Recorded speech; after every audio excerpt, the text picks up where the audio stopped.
नमस्कार दोस्तों, मेरा नाम गाली सरीश। आज हम लोग पावर ऑफ कंपाउंडिंग के ऊपर थोड़ा सा बात करेंगे और इसके साथ दो और विषयों पे भी बात करेंगे कि मैं म्यूचुअल फंड में अगर मैं इन्वेस्टमेंट कर रहा हूँ तो उसके रिटर्न्स मैं कैसे कैलकुलेट करूँगा और क्या एक्सपेक्टेशंस रहेंगे मेरे मेरे म्यूचुअल फंड्स में जब मैं इन्वेस्टमेंट करता हूँ। और दूसरा पॉइंट मेरा ये रहेगा कि मैं कंपाउंड इंटरेस्ट का बेनिफिट जल्दी स्टार्ट करके मैं उसका बेनिफिट कैसे ले सकता हूँ। तो ये दोनों विषय पे हम लोग आज बात करने वाले हैं। तो शुरुआत में हम लोग देखेंगे कि पावर ऑफ कंपाउंडिंग को हम लोग एट वंडर अभी बताते हैं।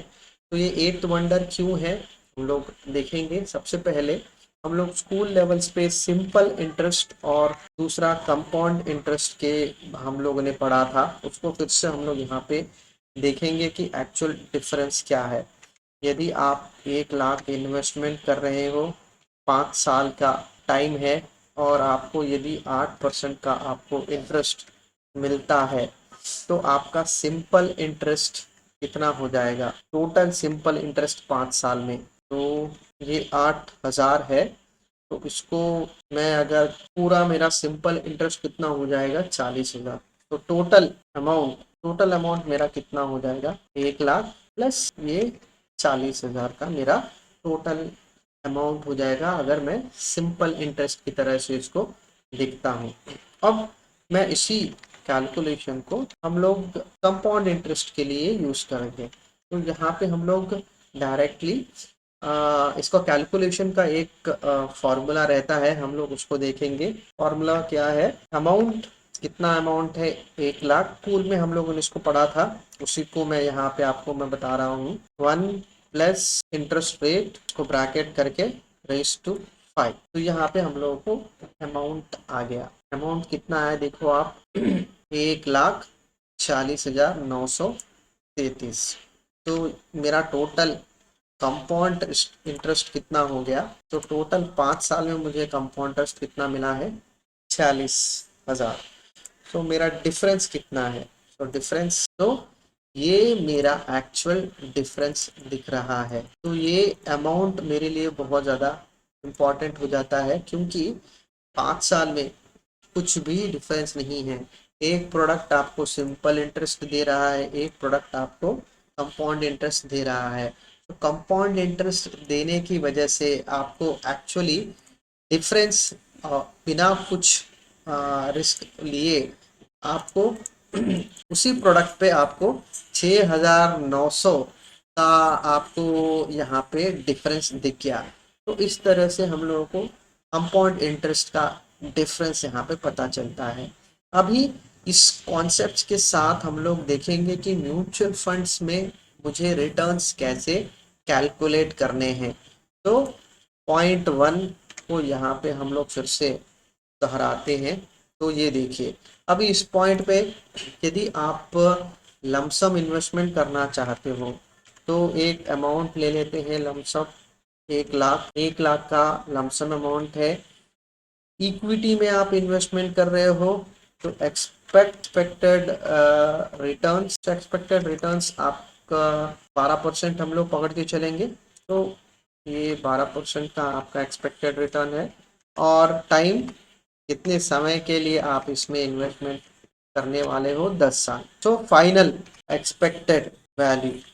फाइनल एक्सपेक्टेड वैल्यू कितना होगा, तो ये कैलकुलेशन हम लोग यहाँ पे देखने वाले हैं। तो ये रहेगा मेरा फाइनल एक्सपेक्टेड वैल्यू। तो इसके लिए मुझे एक फॉर्मूला फ्यूचर वैल्यू, इसको मैं ब्रैकेट ओपन करूँगा। रेट ऑफ इंटरेस्ट कितना है, 12% मैं एक्सपेक्ट कर रहा हूँ। एन पर कितने समय के लिए, 10 साल। पीएमटी बीच में कभी इन्वेस्टमेंट कर रहा हूँ क्या, नहीं, तो ये मेरा 0 रहेगा। और मेरा प्रेजेंट वैल्यू, मैं कितना इन्वेस्टमेंट कर रहा हूँ, शुरुआत की 1 लाख। तो ये मेरा टोटल कैलकुलेशन आ जाएगा। तो आप यहाँ पे देखो 12% के एक्सपेक्टेशन पे आपका टोटल एक्सपेक्टेड वैल्यू जो है 3.1 लैक्स हो गया है। तो इस तरह से हम लोग म्यूचुअल फंड्स के रिटर्न्स को हम लोग कैलकुलेट करेंगे। यदि आपका इन्वेस्टमेंट जो है लमसम है तो ये लमसम का अमाउंट आपको यहाँ पे देखना है। यहाँ पे रेट ऑफ इंटरेस्ट यदि आपका 8% है तो नंबर आपका बदल गया। यहाँ पे अगर आपका 6% है तो बदल गया। यहाँ पे आपका अगर 8% है तो बदल गया। तो यदि आप पे आपको 15 साल का है तो ये भी बदल गया। तो इस तरह से हम लोग एक्सेल पे एक नंबर आप फीड करके उसको आप कैलकुलेशंस में ऊपर नीचे आप कर सकते हो। ये एक यूजफुल रहता है, बेनिफिट रहता है जब हम लोग एक्सेल में कैलकुलेट करते हैं। तो लमसम हम लोगों ने देखा है। अभी एस आई पी अमाउंट मान के चलो आप 5,000 का एस आई पी कर रहे हो और एक्सपेक्टेड रिटर्न्स यही हम लोग 12% देखेंगे। और टाइम, तो टाइम के हिसाब से यहाँ पे भी हम लोग 10। तो इसमें मेरा फाइनल एक्सपेक्टेड वैल्यू क्या रहेगा? तो फाइनल एक्सपेक्टेड वैल्यू का फिर से मैं फ्यूचर वैल्यू एक्सेल में यूज करूंगा और रेट जो है मेरा 12% है, ये साल का है। सो साल में 12 महीने रहते हैं तो इसको डिवाइडेड बाय 12 करूंगा। इसके बाद 10 साल, 10 साल 12 महीने में एसआईपी करने वाला हूँ तो ये 10 इंटू 12 ये मेरा कैलकुलेशन आ जाएगा। और महीने में मैं 5,000 का एसआईपी कर रहा हूँ तो यहाँ पे इसीलिए मेरा पीएमटी जो है 5,000 हो जाएगा। और यहाँ पे मेरा प्रेजेंट वैल्यू, मैं लमसम में कुछ इन्वेस्टमेंट नहीं कर रहा हूँ, शुरुआत में मैं कुछ भी पैसे इन्वेस्टमेंट नहीं कर रहा हूँ तो यह मेरा पीवी जो है 0 हो जाएगा। इसके बाद ये भी 0 हो जाएगा। तो ये टोटल अमाउंट मेरा कितना आ गया देखिए, एसआईपी 5,000 का टोटल आप 11,50,000 का आपका टोटल फाइनल एक्सपेक्टेड वैल्यू है। तो टोटल इन्वेस्टमेंट, तो आपने कितना इन्वेस्टमेंट किया इस 10 साल में?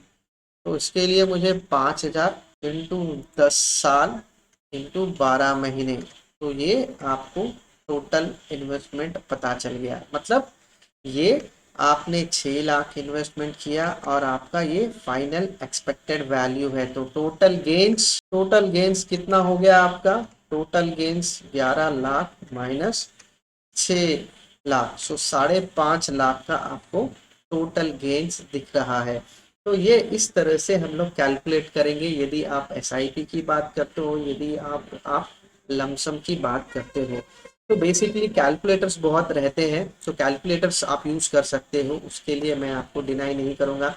यदि आपको खुद को कैलकुलेशन करना है और सीखना है, उसके बेसिस पे मैंने आपको ये दोनों कैलकुलेशन बता दिया है। तो कैसे मैं म्यूचुअल फंड के रिटर्न्स में कैलकुलेट करूं, तो ये एक छोटा सा एग्जांपल है। तो यहाँ पे मुझे अगला इम्पोर्टेंस ऑफ अर्ली स्टार्ट, तो मैं यदि अपना इन्वेस्टमेंट जितना जल्दी स्टार्ट करूंगा उतना ज़्यादा मुझे फ़ायदा हो सकता है क्या, तो वो हम लोग देखेंगे। तो दूसरा पॉइंट मेरा इम्पोर्टेंस ऑफ अर्ली स्टार्ट, तो इसी को हम लोग यहाँ पे एग्जाम्पल की तरह देखेंगे कि ये लमसम और एसआईपी दोनों के एक्सपेक्टेशन के हिसाब से मैं यहाँ पे कैलकुलेशन करके देखूंगा। तो पहले लमसम देखेंगे हम लोग। तो लमसम में ये 2 पॉइंट आ गए हैं, तो यहाँ पे मैं पहले 5 साल कर देता हूँ और यहाँ पे मैं एक्सपेक्टेड इक्विटी रिटर्न्स हम लोग एक्सपेक्ट कर रहे हैं, मान के चलेंगे। तो मैं इक्विटी में इन्वेस्टमेंट कर रहा हूँ और 5 साल में मुझे 12% का एक्सपेक्टेशन है। तो अभी मैं क्या करूँगा, मैं इसी कैलकुलेशन को 10 साल के हिसाब से कैलकुलेशन में लाऊंगा। तो आप देखिए, तो 5 साल में आपका इन्वेस्टमेंट कितना बढ़ गया है? 5 साल में आप देखो, पहले 5 साल में जितना अमाउंट बढ़ा है तो अगले 5 साल में उतना ही उससे कुछ परसेंट जो है कम आपको टाइम लगा उतना कैपिटल एप्रिसिएशन होने में, मतलब कंपाउंडिंग होने में। तो इसको हम लोग, इसी कैलकुलेशन को हम लोग और थोड़ा सा आगे कई सालों में हम लोग इसको कन्वर्ट करेंगे। एक एक करके मैं आपको और बताऊंगा तो आपको और आसानी हो जाएगी इसको समझने में कि इसका इम्पैक्ट कितना ज़्यादा है और हम लोग क्यों इसको नंबर्स में बढ़ाते रहता हूँ। फिर इसके बाद हम लोग देखेंगे एनालिसिस, राइट। तो ये है मेरा कैलकुलेशन। तो यहाँ पे आप देखो मेरा इन्वेस्टमेंट, मैं पहले 5 साल में 1,70,86,76,000 का मेरा नंबर है। फिर उसके बाद 10 साल में मेरा 3,10,000। उसके बाद आप देखो 5,40,000, उसके बाद 9,40,000। तो आपको यहाँ पे ये देखने को मिलता है कि आप जैसे जैसे 5 साल आप बढ़ाते हो, तो उससे आपको पता चलेगा कि अगले 5 साल का इन्वेस्टमेंट ऑलमोस्ट 70-80% आपका कैपिटल बढ़ गया है। तो जैसे यहाँ पे पहले शुरुआत के 10 साल में मुझे मेरा कैपिटल एक्यूमुलेट होने में मेरा टोटल 3,10,10,000 हो गया। तो यहाँ पे बट अगले 5 साल में मेरा कैपिटल ग्रोथ देखो आप 2,36,000। ये सिर्फ 10 लाख 10 साल में बढ़ा है, बट ये अगला 2,30,000 जो है 5 साल में बढ़ गया। तो ऑलमोस्ट 70% मान के चले हम लोग इसको। और ये कितने साल में हुआ है? ये 5 साल में हुआ है। अब मैं 15 से 20 साल का टाइम देखता हूँ। तो देखो आप 15 साल में जितना एक्यूमुलेट हुआ है, उसका अगले 5 साल में मुझे 70% के करीब मुझे यहाँ पे ग्रो होते दिख रहा है। तो ये आप देखो, ये एक बेनिफिट रहता है हर साल में। हर साल का ग्रोथ जो है आपको उतना ज़्यादा एफिशिएंटली आपका पैसा ग्रो होते दिखेगा। तो पॉइंट मेरा यहाँ पे ये है कि आपका कंपाउंडिंग इफेक्ट आपका इन्वेस्टमेंट में जितना ज़्यादा समय आप मार्केट में रहते हो, उतना ज़्यादा समय के लिए आपका पैसा जो है उस हिसाब से ग्रो होना शुरू होता है। तो यहाँ पे आप देखो कितना कितनी किस तरह से पैसा बढ़ रहा है। 40 साल में जितना पैसा आपका बढ़ा, अगले 5 साल में आपका आपको देखो उसका ऑलमोस्ट कुछ 70% पैसा आपका बढ़ते यहाँ पे आपको दिख रहा है। तो कितनी बड़ी बात है। और यही एक इम्पॉर्टेंट इंफॉर्मेशन हम लोगों को समझना है कि आप इक्विटीज में 5 साल के लिए इन्वेस्टमेंट कर रहा हूँ, 10 साल के लिए इन्वेस्टमेंट कर रहा हूँ के पॉइंट ऑफ व्यू से मत आइए।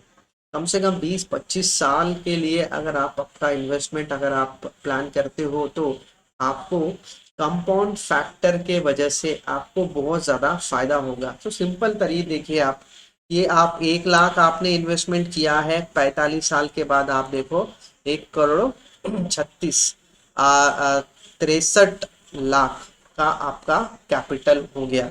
तो कंपाउंड फैक्टर के हिसाब से ये इतना इम्पोर्टेंट है। इसीलिए आपको जितना जल्दी आप आपके इन्वेस्टमेंट्स इक्विटीज में आप लेकर आते हो, उतना ही ज़्यादा आपको फायदा मिलेगा। तो ये 12% के हिसाब से हम लोग इसको देख रहे हैं। ये अगर यदि 14% हो जाता है, तो रिटर्न्स में आपको और भी इजाफा देखने को मिलेगा। तो ये एक इम्पॉर्टेंट पॉइंट है, हम लोगों को समझना है। तो ये पॉइंट को आप हमेशा ध्यान में रखिए। और इक्विटीज़ में इन्वेस्टमेंट के लिए आप लंबे समय तक आपको इन्वेस्टमेंट करना है, उस पॉइंट ऑफ व्यू से आपको यहाँ पे आना पड़ेगा। तो ये एक नंबर हम लोग देख रहे हैं। अभी एसआईपी में देखेंगे हम लोग। इसके पहले हम लोगों ने सिर्फ ये लमसम में देखा है, इसको हम लोग एसआईपी के रूप में देखेंगे। चलिए, तो ये एक मैं इसको 5 साल का कर देता हूँ। तो 5 साल में यहाँ पे मुझे क्या दिख रहा है, देखो 5,000 का एसआईपी, 12% का एक्सपेक्टेड रिटर्न, 5 साल इन्वेस्टमेंट किया, 3 लाख टोटल इन्वेस्टमेंट हुआ है। आप फाइनल एक्सपेक्टेड वैल्यू कितना है, 4,000 का आपका एक्सपेक्टेड वैल्यू दिख रहा है। और इसी को मैं अगर 10 साल का इन्वेस्टमेंट अगर एसआईपी करता हूँ, तो आप 4 लाख से आप देखो कितना अमाउंट हो गया है। ऑलमोस्ट आपको 11,50,000 हो गया है। आपने अमाउंट डबल इन्वेस्टमेंट किया है। तो यहाँ पे आपको गेन कितना हुआ, 1 लाख। यहाँ पे गेन कितना हुआ, 5,50,000। जो ये अभी 15 साल कर देता हूँ इसको, तो आप यहाँ पे देखिए गेन कितना हो गया, ये 15 लाख। ये आप 20 साल के लिए आपने एसआईपी स्टार्ट किया, और ये 20 साल में आपने इन्वेस्टमेंट किया है 1 लाख, सॉरी 12 लाख आपने इन्वेस्टमेंट किया है 20 साल में। आपको इन्वेस्टमेंट टोटल वैल्यू कितना रहेगा, कम से कम 50 लाख के करीब।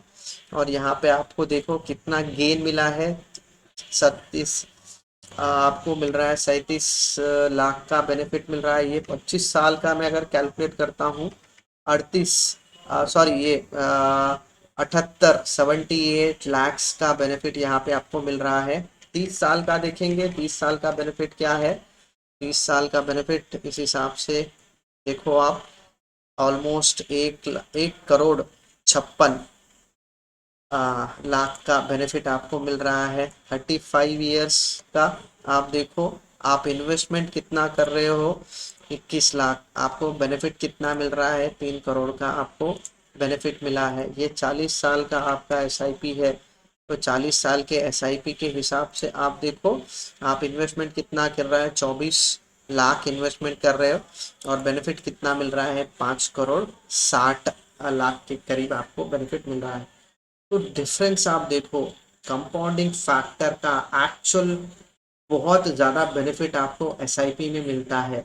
और ये एक नॉर्मल कैलकुलेशन के हिसाब से मैं आपको यहाँ पे दिखा रहा हूँ, बट एक्चुअल प्रैक्टिकल लाइफ में आपको देखना पड़ेगा कि ये एसआईपी में कॉन्स्टेंटली आपको 12% रिटर्न नहीं मिलता है। एक साल आपको 8% मिलेगा, एक साल माइनस रहेगा, एक साल आपको 70% रिटर्न आपको मिलेगा। ये एवरेज में आपको 12% के हिसाब से मैं यहाँ पे नंबर बता रहा हूँ। बट एक और भी चीज़ रहती है कि एसआईपी में आपका एनएवी फ्लक्चुएट होता है, तो जो 12% यहाँ पे मैं बता रहा हूँ, 12% से कई गुना ज़्यादा आपको एक्सपेक्टेड मिलेगा 40 साल की बात अगर हम लोग करते हैं तो ये बहुत सब्सटैंशियल नंबर रहता है। तो हायर रिटर्न्स लेने के लिए अगर हायर रिस्क आप लेते हैं तो कितना डिफरेंस आपको मिलेगा, यहाँ पे मैं थोड़ा सा आपको बताता हूँ। तो 5,000 का ही एसआईपी चल रहा है, मैं 12% नहीं, मैं 13% से मैं रिटर्न एक्सपेक्ट कर रहा हूँ। तो यहाँ पे आप नंबर देखिए, मेरा टोटल रेट गेन था 5,60,00,000 के करीब मेरा बेनिफिट है। मैं 13% करता हूँ तो देखिए ये 5 करोड़ से ऑलमोस्ट 7,80,00,000 के करीब मेरा टोटल बेनिफिट मिल गया है। तो ये मेरा 14 अगर मैं करता हूँ तो देखिए आप 10,90,000। ये अगर मैं 15% करता हूँ तो ये 15,26,00,000।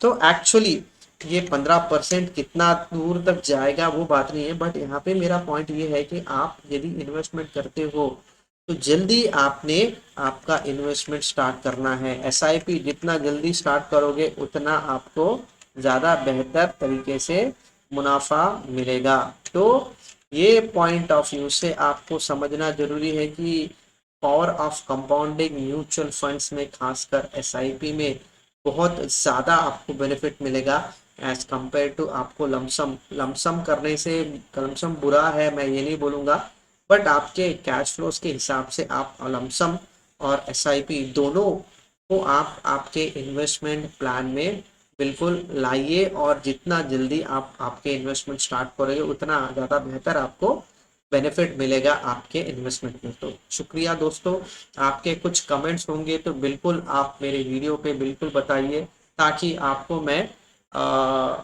आपके व्यूज़ मैं जानना चाहूँगा इस पर्टिकुलर वीडियो के ऊपर। Thank you sir.